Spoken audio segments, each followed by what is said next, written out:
Muito bem, então entramos agora, como eu falei para você, nessa relação direta do cristianismo com o império, do cristianismo com a sociedade romana, do cristianismo dentro do império grego, da sociedade grega propriamente dita. E aqui nós temos uma figura chamada Nero, né? Nero é conhecido como o primeiro imperador que de fato veio a perseguir o cristianismo. Ele foi a figura assim, que contribuiu e criou decretos para que a perseguição do cristianismo acontecesse.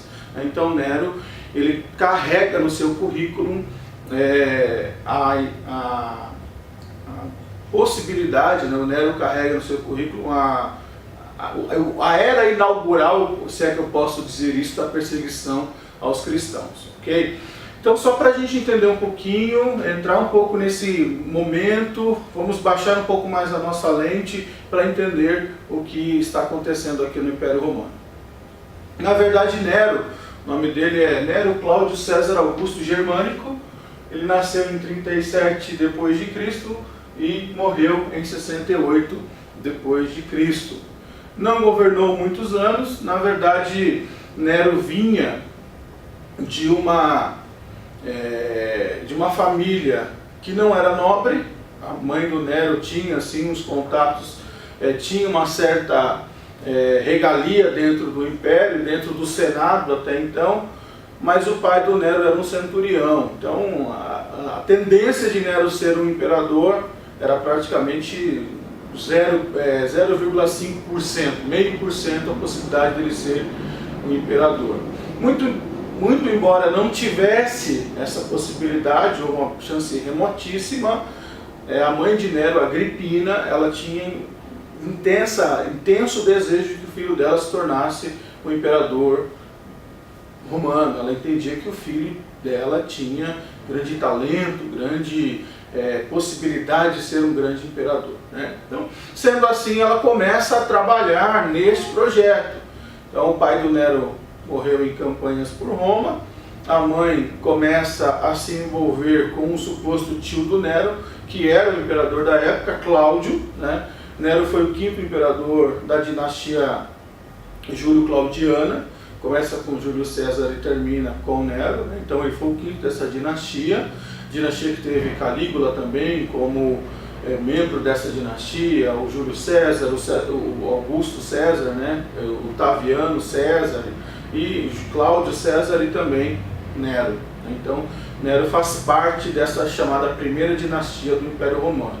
Eu quero abrir um parênteses aqui, a gente já volta a falar de Nero, mas abrir um parênteses para você entender essa questão da dinastia dentro do Império Romano. O Império Romano ele teve basicamente 4 dinastias que são as mais importantes, né? A dinastia Júlio-Claudiana, a dinastia Tito-Flávia, também conhecida como Tito-Flaviana, a dinastia dos Antôninos e a dinastia dos Severos. Então, basicamente, são essas 4 dinastias, as dinastias mais importantes do Império Romano. Voltando para a primeira dinastia, então, que é o nosso foco aqui agora, Nero assume, né, o trono de uma forma muito controversa. Por quê? Como eu estava dizendo, a mãe dele, Agripina, começa a se envolver com Cláudio, e Cláudio se vê numa situação onde ele também retribui esse flerte, retribui este caso, né, com a Agripina, e começa a se relacionar com ela. Passar do tempo, eu estou sendo bem sucinto aqui para a gente ganhar tempo na nossa reflexão. Passar do tempo, Cláudio percebe que a Agripina queria, né, o grande desejo dela era que Cláudio colocasse o filho dela como sucessor do trono, ou sucessor dele no trono.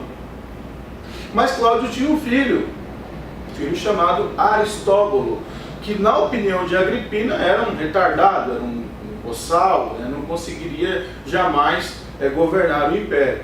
Sendo assim, o que Agripina faz? Investe pesado, e Cláudio percebe que ela estava, na verdade, só querendo, o interesse dela era só que Nero fosse o imperador, o único imperador. Nero está nessa fase aí com 14, 15 anos, é bem jovem, ainda não está muito preocupado com questões ou relações políticas, né? Bom, Quando isso acontece, Cláudio percebe que a Agripina tinha esse interesse secundário, ele rompe com ela e entende que coloca, dizendo para ela que Nero não será o sucessor dele no trono. Ela se revolta com isso e começa então a estruturar um golpe, uma conspiração, vamos dizer assim, contra Cláudio dentro do Senado. O Senado já tinha uma certa oposição a Cláudio, e isso vem muito à tona, né? Isso cai como uma luva, e começa então um processo para derrubar o Cláudio e instituir Nero como imperador. Passado-se um tempo, isso acontece, Cláudio cai, o filho de Cláudio é colocado no exílio e Nero assume o poder do império como único imperador. Nero tinha nessa faixa, nessa altura dos acontecimentos, cerca de 16, 17 anos de idade, depende um pouco da fonte que vocês vão pesquisar. O fato é que Nero já assume o trono, porém Nero não tinha muita ênfase. A proposta dele não era uma proposta política, ele não tinha uma visão política estruturada, uma visão política ordenada, ele era um garoto praticamente. A preocupação de Nero era compor poesias, rodar pelo império, né, fazer visitas em Atenas, visitas na Grécia. A preocupação dele era muito mais esse sentido do que propriamente uma preocupação de dominar, de criar um império, embora ele tivesse um grande dilema na vida, que era Jerusalém. Já nesse contexto estava dando muito trabalho, muito pano para manga, vamos dizer assim, né? Muito trabalho lá com relação a impostos, a pagamento de impostos e tal. Bom, sendo assim, Nero se vê numa situação extremamente complicada, mas a mãe do Nero, a Agripina, é uma mulher muito articulada, ela é uma mulher muito inteligente, e ela traz um mentor para o Nero, né? Quem foi o mentor do Nero nesse contexto, nesse primeiro momento da fase de governo de Nero? Foi ninguém mais, ninguém menos do que Sêneca, né? Sêneca foi uma figura espetacular, um filósofo estoico, de muita bagagem, de muita instrução. Segundo alguns historiadores, ele era uma referência no seu tempo. Para alguns chegam a dizer que ele foi um dos homens mais inteligentes da sua geração, né? E essa figura, esse homem que vem mentorear e tutoriar o Nero. A partir desse momento, né, é que Nero, o Sêneca, só focando aqui, enfatizando, né, o Sêneca é trazido de um exílio, estava exilado.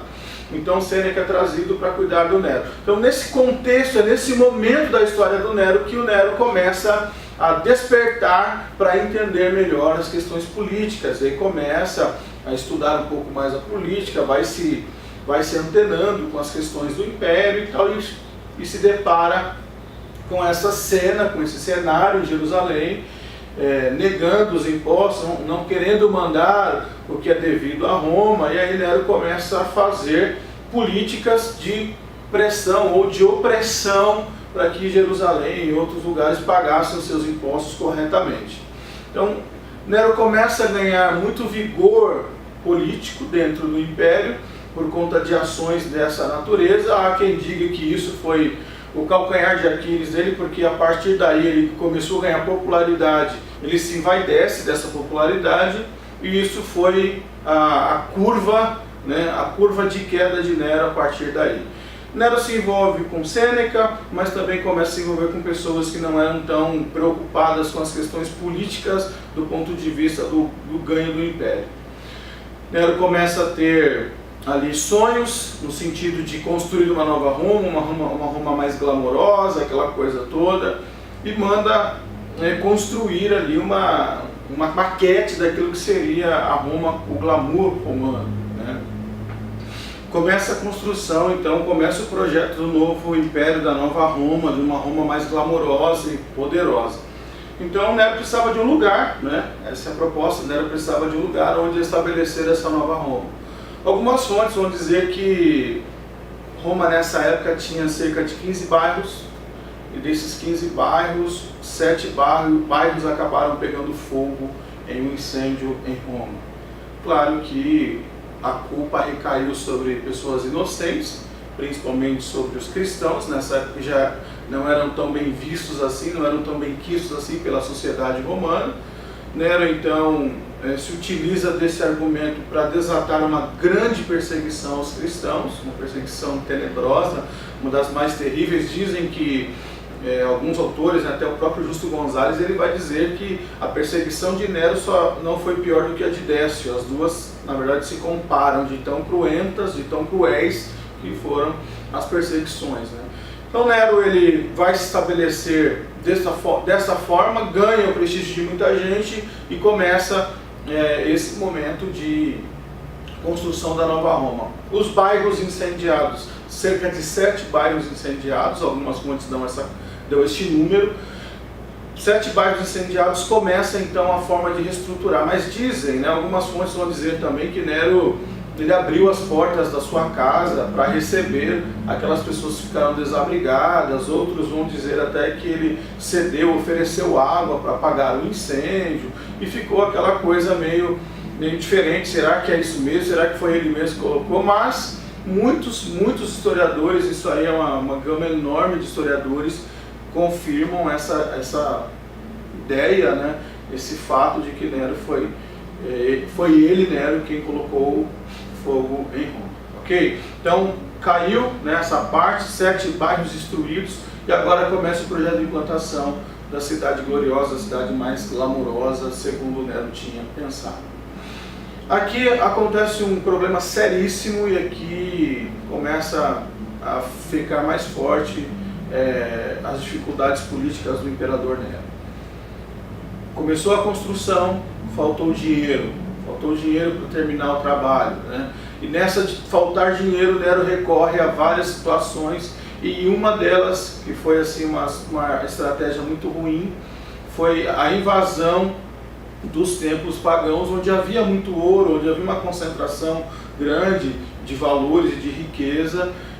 Nero é instigado por outros a buscar esse ouro que estava lá, que não estava sendo usado, né, para estabelecer o seu novo projeto. O Sêneca, como mentor dele, diz que não seria uma ótima ideia, porque ele estaria arrumando, né, uma confusão com pessoas sérias, com sacerdotes e tal. Isso não seria legal, não faria bem do ponto de vista político, né? Mas ele pouco se importa com isso e começa então a invadir esses lugares onde tem ouro, para roubar este ouro. Aqui Nero cai em decadência, a imagem dele se torna uma imagem ruim diante dos sacerdotes e também diante do Senado. Então ele tem agora 2 blocos da sociedade contra ele, né? O Eusébio de Cesareia chega a dizer no livro dele, História Eclesiástica, que o Nero ficou pirado. O Nero entrou numa vibe muito ruim.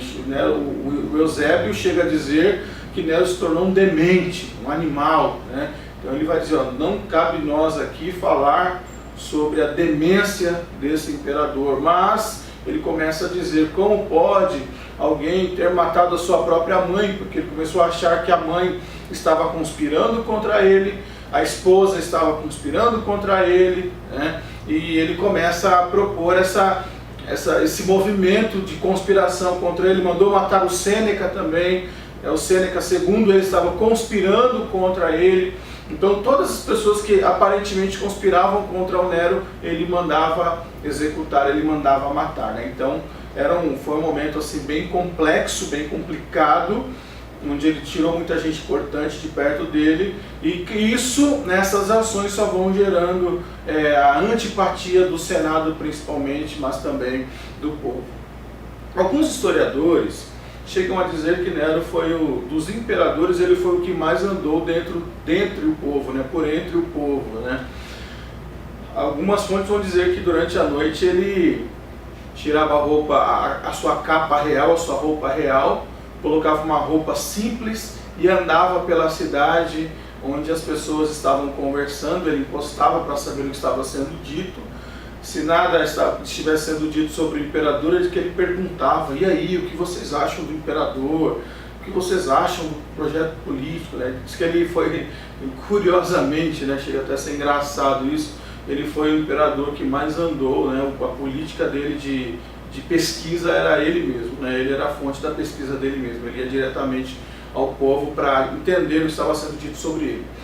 Bom, voltando nesse contexto de derrocada do Nero, né, de princípio de derrota mesmo, ele começou a descer a ladeira, perdendo apoio massivo de gente importante, de pessoas importantes. Ele tentou reatar o seu poder com o Senado, o seu vigor com o Senado, a relação, né, restabelecer as relações importantes com o Senado, a partir de um jantar. Então ele propôs um jantar na casa dele, no palácio dele. Aí depois de tudo isso, conseguiu reconstruir, né, a Nova Roma. Teve um autor chamado John O'Reilly, que ele vai dizer que o palácio do Nero chamava Domus Aurea, que significa glória presente. Segundo algumas fontes históricas também, o Domus Aurea tinha paredes que eram revestidas em ouro, um negócio de outro planeta, um negócio espetacular, né? O palácio do Nero. Enfim, ele propôs um jantar para tentar reaver a boa relação com os senadores, um jantar onde os senadores pudessem usufruir daquilo que ele tinha construído, né? E o jantar seria um jantar entre aspas, à luz de velas, na verdade pessoas que seriam acendidas literalmente, né? Então ele colocou dentro do quintal dele, que era o chamado Circo de Nero, né? Dentro do quintal do Circo de Nero ele coloca estacas de um lado e de outro, e essas estacas com pessoas amarradas, né? E o grande lance, o grande momento, o auge do jantar seria quando o Nero estalasse os seus dedos e as tochas fossem acesas, né? Então foi um momento terrível, um momento de insanidade, se é que eu posso dizer isso, desse imperador, né? Foi um momento terrível, um momento insano dele. E eu falo sempre em sala de aula, imagina você estar jantando, né, comendo, e pessoas sendo queimadas literalmente perto de você. Tenta imaginar o cheiro, como é que era aquele negócio. Gente, terrível, terrível, terrível. Foi uma cena das piores que se pode imaginar ao longo da história. E segundo alguns historiadores, alguns documentários também, o negócio foi tão sério que a quilômetros de distância dava para saber quem estava nesse jantar, de tão claro que ficou o espaço lá que onde Nero supostamente tenha feito esse jantar e matado muita gente. Muitos cristãos, inclusive, foram queimados neste dia, né? Então Nero começa uma perseguição de fato contra os cristãos. Tem até um autor romano chamado Tácito, ele fala que Nero perdeu assim a noção. Ele fala que os cristãos eram ridicularizados, que eles eram costurados a roupas de cães, né? Colocavam roupas de cães neles e costuravam na pele para que eles entrassem no circo de Nero como cães e os leões viessem destruir, os outros animais selvagens viessem destruir, né? Então o próprio Tácito, que não era um escritor cristão, ele chega a dizer que o imperador exagerou e perdeu a noção do que estava fazendo. Foi um negócio terrível, um momento terrível da história. Mas tem uma coisa aqui que a gente precisa enfatizar, que eu preciso enfatizar para você. Você já deve ter ouvido, por mais de uma vez, que Nero matou os cristãos no Coliseu Romano, né? Que o Coliseu Romano foi o lugar onde o Nero matou muitos cristãos. Na verdade, não é assim. Quem aprova a construção do Coliseu Romano foi o imperador que veio depois do Nero, o imperador chamado Vespasiano. Exatamente. Então, quando Nero morre em 68 depois de Cristo, o Vespasiano assume. O Vespasiano está em Jerusalém, vem para Roma, assume o lugar do Nero, e é ele quem aprova a construção do Coliseu Romano. Mas quem constrói o Coliseu Romano é Tito. Então o Coliseu Romano vai ser inaugurado muito depois, cerca de 12 anos depois, 18 anos depois da morte de Nero. Então é impossível Nero ter matado alguém no Coliseu Romano se o Coliseu Romano foi construído muito depois dele. Então essa é uma informação aí que corre com jura, né, que corre já faz tempo, mas é um grande mito histórico, gente, porque como é que o Nero matou alguém no Coliseu Romano se o Coliseu Romano surge na década de 80, cerca do ano 80 depois de Cristo, né? Então não tem lógica isso, né? Não dá para ser assim, ok? Então é um mito que ronda aí a figura do Nero, né? O Nero não matou ninguém no Coliseu. Ele matou muita gente, isso é fato, né? Matou muitos cristãos, isso é fato, mas não matou nenhum no Coliseu romano, ok? Então o Coliseu romano, ele não foi o lugar onde os cristãos morreram a mando do imperador Nero. A mando de outros imperadores, sim. Nero, não. Legal? Então a gente fica por aqui. Te espero na próxima aula. A gente vai falar um pouco mais sobre o Império Romano, entrando na segunda perseguição importante, que foi a perseguição de Tito. Beleza? Então, só para resumo final aqui, resumo da ópera.